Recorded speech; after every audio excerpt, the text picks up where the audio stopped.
I heard about the event, so I went to Ashley's showroom in town, and I said I'd like to enter. Was that now Bloomsbury or Bloomsbury? Bloomsbury, yeah. Huh? And they said to me, well, they described the event to me, and they said to me, so would you manage it? Because they hadn't heard of me before or anything like that. And I said, it's a hill. It's got a few bends. How hard could it be? Yes, how hard could it be? So they were kind enough to let me enter without really knowing. And then I went there with the S2 that year, and I took my 2 daughters. So it was just 3 of us. And we arrived at the event, and we had found accommodation and things, so it was very nice.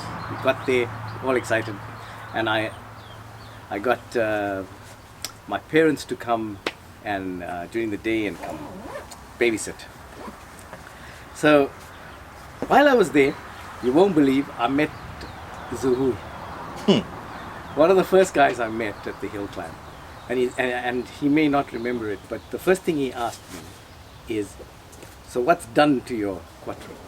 And I said to him, it's stock standard. He said, well, nobody comes here to a hill climb with a stock standard car. So I said, yeah, okay, well, I've done so. And obviously after that event I realized why people don't come there with a stock standard car. But I then met Mike Carlser, who came up to me and spoke to me about the car. And that's how I got to know probably my best friends in Cape Town now. And I took part, and it was great. We had a great weekend. And then next year we decided we have to change the car. Yeah. So what year was that when you first did it? I think that was 2003. 3. Yeah, I think it was 2003. Right. That's right. There was, I think there was a slight gap. There was 2003. This is now from what I can recall from my photos. Yes. And I think the first one that I've got is 2003, and that was with a very shite camera. But anyway, I think Ferroli was there. Yes. I think the panel van was definitely there. The Ultima was there. The Toyota 8611 was there. Mike would probably know it pretty well. I think Mike took part in his brand new STI. The blue one. Yeah, he just bought a car at the showroom and took it to the hill climb to go and race. Yeah. And Jeff Mortimer, who I became close to all over the years with having the Quattro. He drove a Saab that year. Really? Was it a cabriolet or a? No, it wasn't the cabriolet. Because there was another guy that had a cabriolet. The guy with the cabriolet, his name is Morne Erasmus. Because he commented on one of those posts on Facebook. Yes. Okay. And Jeff drove a car, the Saab. He did pretty well in a front-wheel drive Saab. But it was great. We had a good event. The car did well. We enjoyed it. It was my first time. But the next year, I said to Jeff, let's modify the car a bit, and I sent the car to Jeff. I shipped it up to him. He changed it from S2 to RS2 spec. Okay. So we bought everything from the factory. We didn't take anything aftermarket. Everything came from Audi and Porsche, and we did the whole upgrade. And Jeff was so surprised, that the upgrade worked well. There wasn't much to do, and we came back, and then the car had quite a bit more power. Still the same stock shocks, springs from the factory. So RS2 upgrade meaning power only, or? Power only. Engine, so it did the RS2 uses a different cylinder head, different manifolds, different turbocharger. Okay. Injectors, and it was a fairly simple bolt-on thing, and it was very nice. And the next year, I think that was the year Jeff and I shared the car. Okay.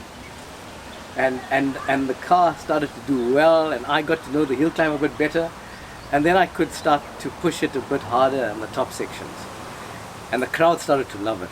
Okay, I can tell you, if we could ever get some footage, you'll see how the crowd reacted to the car as it came up to the top.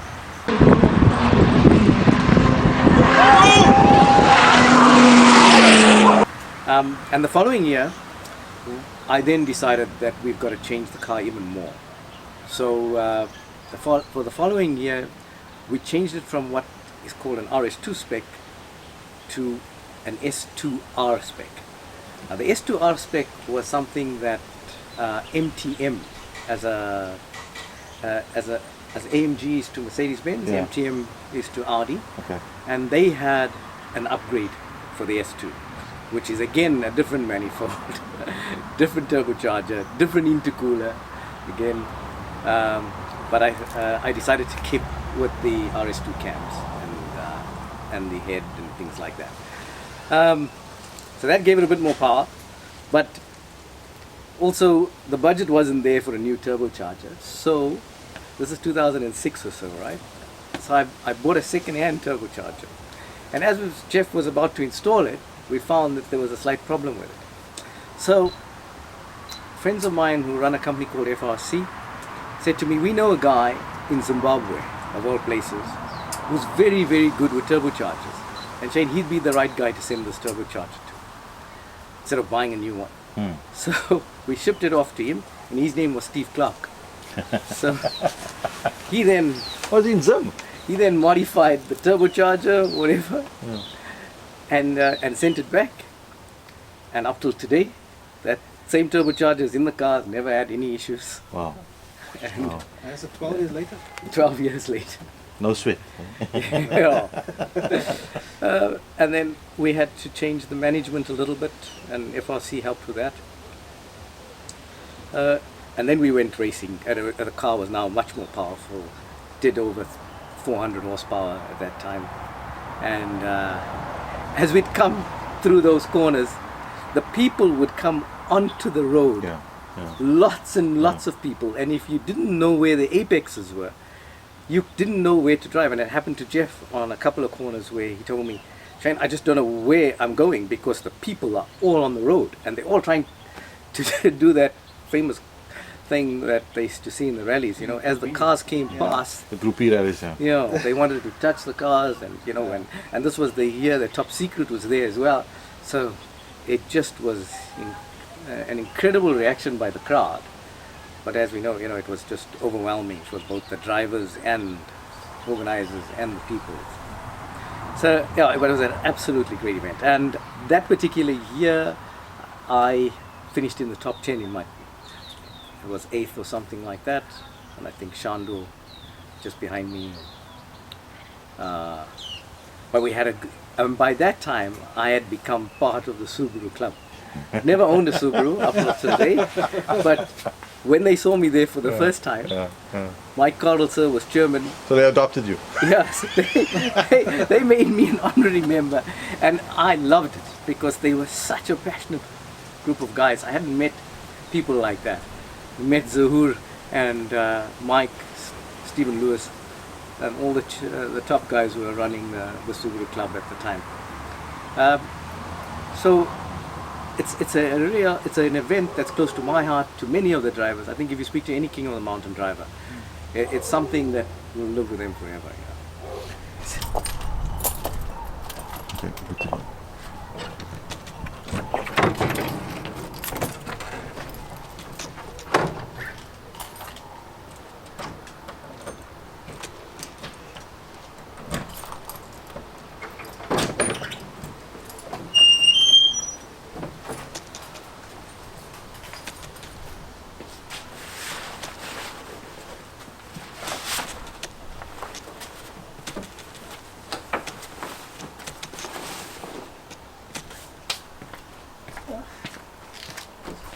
It's dusty. It's been sitting here.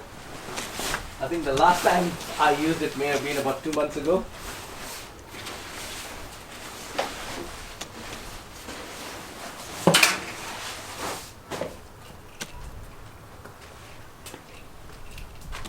And it doesn't have a remote. It didn't come with a remote.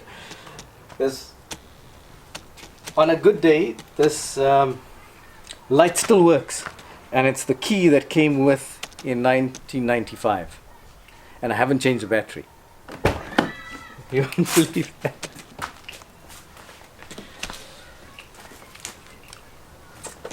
So when I use it after a long time, there's a few things I do to it to make sure everything's okay. I have all my things that I normally add and check because of its age. Well, it's pulls. Check the oil, brake fluid. This goes down a little bit, the water. It's been doing that for a while now. I think there's a slight leak in the pipe that goes to the turbocharger.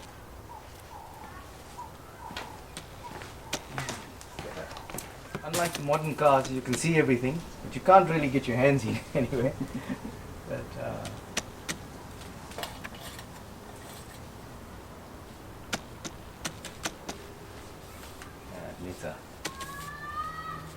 it needs a pint of oil there.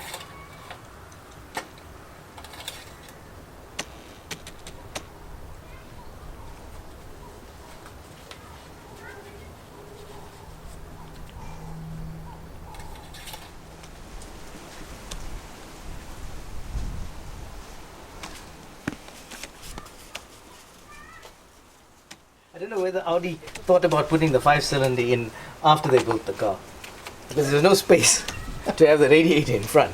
So they got the radiator at the side, and then they've got an additional radiator that runs here, just for extra cooling.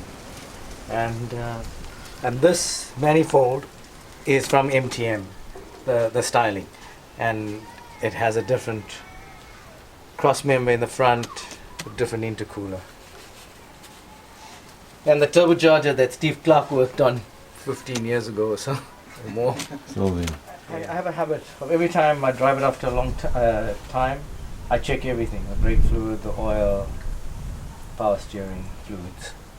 Because with the age of a car, you don't know if it's starting to use stuff, especially if it's been standing.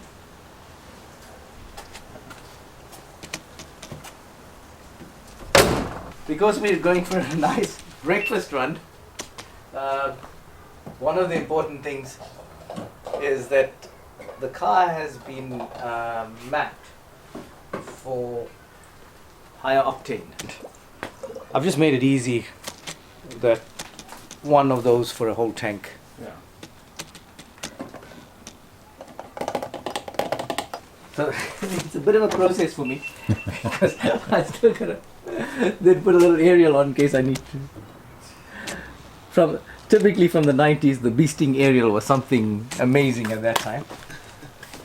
And I don't know if you can get in here and you can have the radio and gauges are all the standard stuff that's come with the car. But I also have one of these, and I don't know if you're old enough to know what this is. Because in case my kids get in the car and they want to listen. Is it a 60 or a 90? so this then allows them to plug their phones into it, and they can listen to their own music. So I don't have a CD player or USB or anything like that. That's cool. Yeah.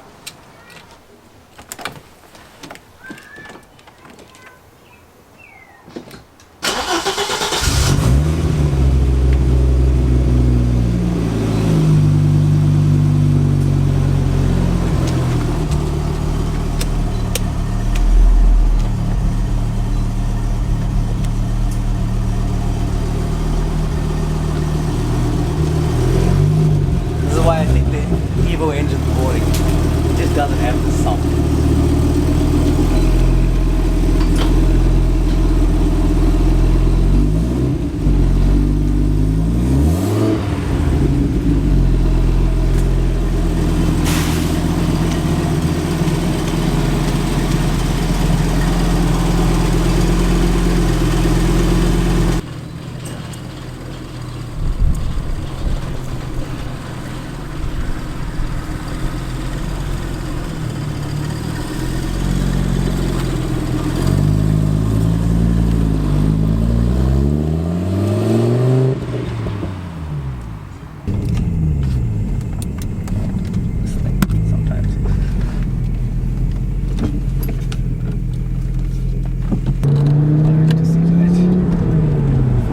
like it's been standing for a while. The fuse is gone.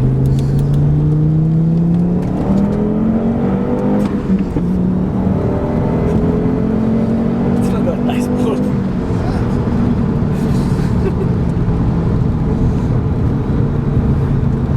And a nice sound with it.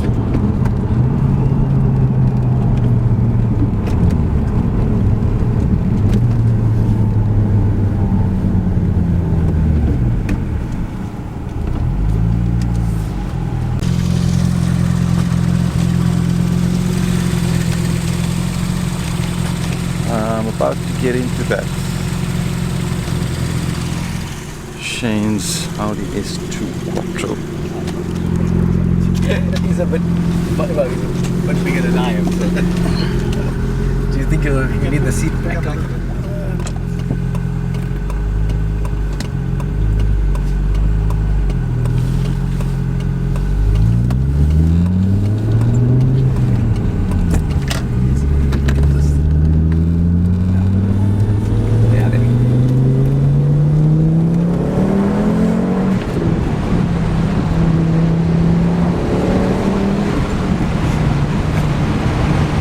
Quite an occasion.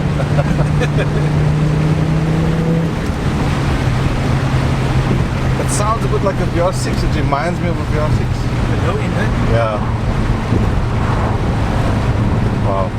Quite a pull. Quite a pull.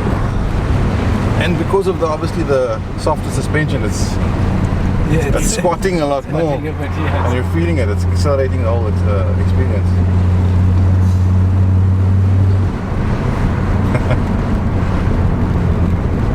I can only imagine what this is like going up Kaido or Simola. And I understand what you mean by having to wrestle it up the mountain. Yeah.